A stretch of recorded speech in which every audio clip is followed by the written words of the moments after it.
मी आपल्याला सांगितलं सिंदूर लक्ष्मण अनेक महापुरुष या रामोशी समाजामध्ये जन्माला आलेले आहे आणि हे करत असताना आम्ही आता सर्व लोकशाही मार्गाने आहे. बाणणं तणणं हत्यार तलवारी कुऱ्हाडी आणि बेड्या, पोलिसांच्या ज्या हातामध्ये बेड्या असतात त्या आमच्या आज पण माता भगिनी काही खेड्यातल्या आहेत ना, त्या 5वीला पुजल्या जातात.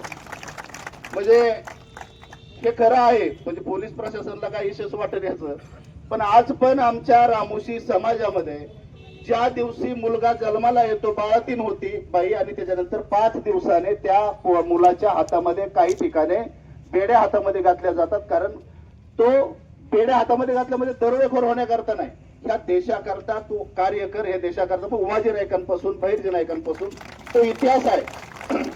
ते सर्व महाराष्ट्रामध्ये, ते सर्व मी ज्यावेळेस 2013ला याच्यामध्ये आलोय संघटनेमध्ये, मी सर्व हे बंद केलेलं आहे साहेब.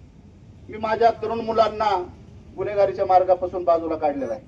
माझ्या सर्व माता भगिनींना कसं त्यांचं हातावरलं पोट आहे, त्यांना कसं 2 पैसे मिळतील, स्वतःचा बिझनेस कसा उभा होईल याच्याकडे माझं लक्ष आहे. पण खऱ्या अर्थाने ह्या घटना जरी होतात आणि परत त्याच पद्धतीने आम्हाला त्याच रोडला परत आणून ठेवतात, मी आपल्या समोर परत एकदा आपल्याला सर्वांना हात जोडून विनंती आहे की आज आपण याचा मी उमाजी नायकांची शपथ देऊन लोकांना उठवलेला आहे. आणि आपण पाहिलं सर्व पोलीस प्रशासनाने की उमाजी नाईक किती महत्वाचा या समाजाकरता आणि देशाकरता आहे. एका शपथेवरती सगळे रोड पासून बाजूला आले. म्हणून ती शपथ जर एक दिवस जर दिली तर महाराष्ट्र पेटल्याशिवाय राहणार नाही, एवढं डोक्यात आहे. आणि खास करून दौंड तालुक्यातल्या,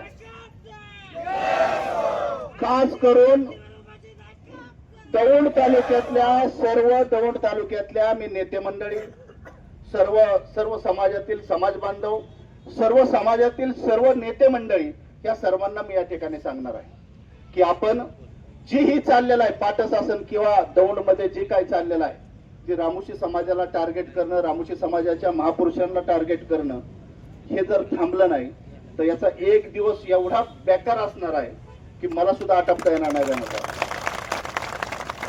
मला सुद्धा आटपता येणार नाही.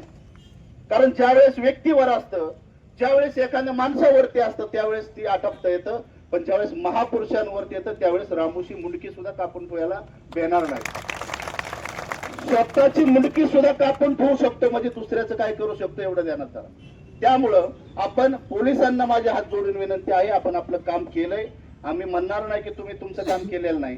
तुम्हाला त्या ठिकाणी सीसीटीव्ही नव्हती किंवा बाकीचे काही हे नव्हते, त्यामुळं अनेक तुम्हाला सुद्धा त्रासाला त्या ठिकाणी सामोरं जावं लागले.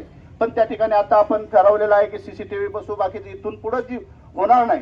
त्या ठिकाणी मी एवढं पण सांगतो की काही व्यक्तींचा असा निष्कर्ष त्याच्यामध्ये निघाला की याच्यामध्ये काही एखाद्या वेळेस रामोशी समाजाचेच मुलं पेलेले असतात आणि त्यांनीच काहीतरी केलं असेल. मी या ठिकाणी आपल्याला ते पण सांगतो, रामोशी समाजातला जर व्यक्ती असेल ना तर त्याचं काय होईल ही तुम्हाला माहित नाही. बाकीच्याला